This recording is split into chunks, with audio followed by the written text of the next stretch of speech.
ಪ್ರಜ್ವಲ್ ರೇವಣ್ಣ ಅವರು ಲ್ಯಾಂಡ್ ಆಗಿದ್ದಾರೆ. ಇಮಿಡಿಯೇಟ್ ಆಗಿ SIT ಆಫೀಷಿಯಲ್ಸ್ ಅವ್ರನ್ನ ಕಸ್ಟಡಿಗೆ ತಗೊಂಡು ಅರೆಸ್ಟ್ ಮಾಡಿದ್ದಾರೆ. SIT ಹೆಡ್ ಕ್ವಾರ್ಟರ್ಸ್ ಕರ್ಕೊಂಡು ಹೋಗಿದ್ದಾರೆ ಸರ್. ಶ್ರೀ ಪ್ರಜ್ವಲ್ ರೇವಣ್ಣ ಅವರು ನಿನ್ನೆ ದಿವಸ ನಿನ್ನೆ ರಾತ್ರಿ ಸುಮಾರು 12:40-12:50 ಜರ್ಮನಿಯಿಂದ ಮ್ಯೂನಿಕ್ಕಿಂದ ಬಂದಿದ್ದಾರೆ. ಅವರನ್ನು SIT ಅವರು ಮೊದಲೇ ವಾರಂಟ್ ಇಶ್ಯೂ ಆಗಿತ್ತು.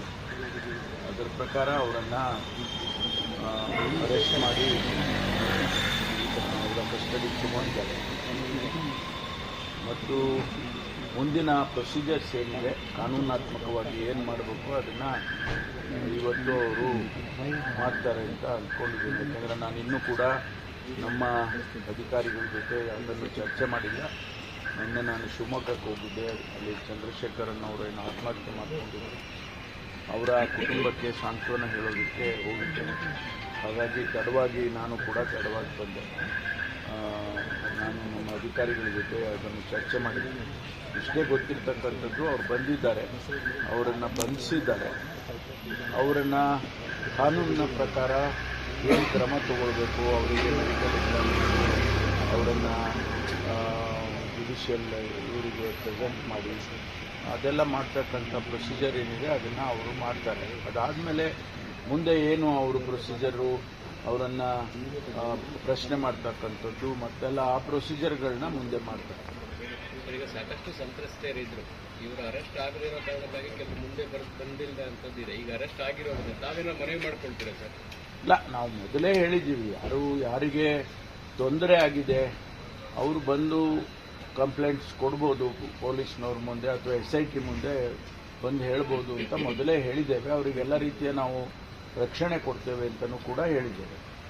ಅದು ಮುಂದೆ ಯಾವ ರೀತಿ ಬೆಳವಣಿಗೆ ಆಗುತ್ತೆ ಕಾದು ನೋಡಬೇಕು. ಸಹಾಯವಾಣಿಗೆ ಮತ್ತೆ ದೂರುಗಳು ಬಂದಿದೆ? ಇಲ್ಲ, ನಾನು ಅದನ್ನು ತಿಳ್ಕೊಳ್ಳೋಕೆ ಪ್ರಯತ್ನ ಮಾಡಿಲ್ಲ.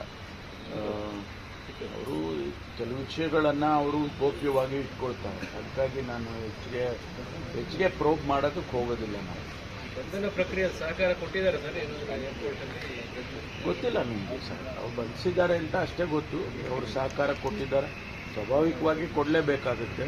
ಕೊಟ್ಟಿದ್ದಾರೆ ಅಂತ ಅಂದ್ಕೊಂಡಿದ್ದೀನಿ. ಯಾಕೆಂದರೆ ಅವರು ಇಮಿಗ್ರೇಷನ್ ಪೇಪರ್ಸ್ ಎಲ್ಲ ಕ್ಲಿಯರ್ ಮಾಡಿ ಆನಂತರ ಹೊರಗಡೆ ಬರಬೇಕಲ್ಲ. ಅವರು ಡಿಪ್ಲೊಮ್ಯಾಟಿಕ್ ಪಾಸ್ಪೋರ್ಟ್ ಇರೋದ್ರಿಂದ ಕೆಲವು ಸರಳವಾಗಿ ಆಗ್ತವೆ.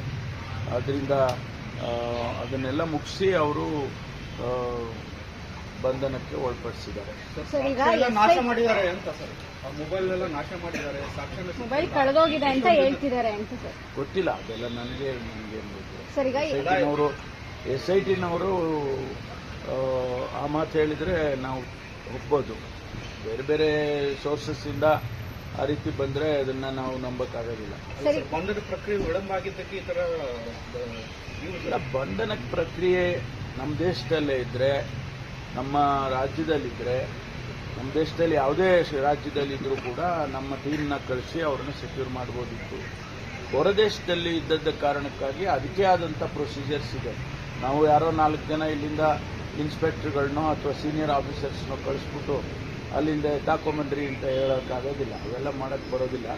ಇಂಟರ್ನ್ಯಾಷನಲ್ಲು ಟ್ರೀಟೀಸ್ ಇರ್ತವೆ ಬೇರೆ ನಮ್ಮ ದೇಶಕ್ಕೂ ಬೇರೆ ದೇಶಕ್ಕೂ, ಅದನ್ನೆಲ್ಲ ಫಾಲೋ ಮಾಡಬೇಕಾಗ್ತದೆ. ಹಾಗಾಗಿ ನಾವು CBI ಮೂಲಕ ಅವರಿಗೆ ಇಂಟರ್ಪೋಲ್ನವ್ರಿಗೆ ಹೇಳಿ ಬ್ಲೂ ಕಾರ್ನರ್ ನೋಟಿಸ್ ಇಶ್ಯೂ ಮಾಡಿಸಿ ಆ ಪ್ರೊಸೀಜರ್ಸ್ ಎಲ್ಲ ಮಾಡಿದ್ದಾರೆ.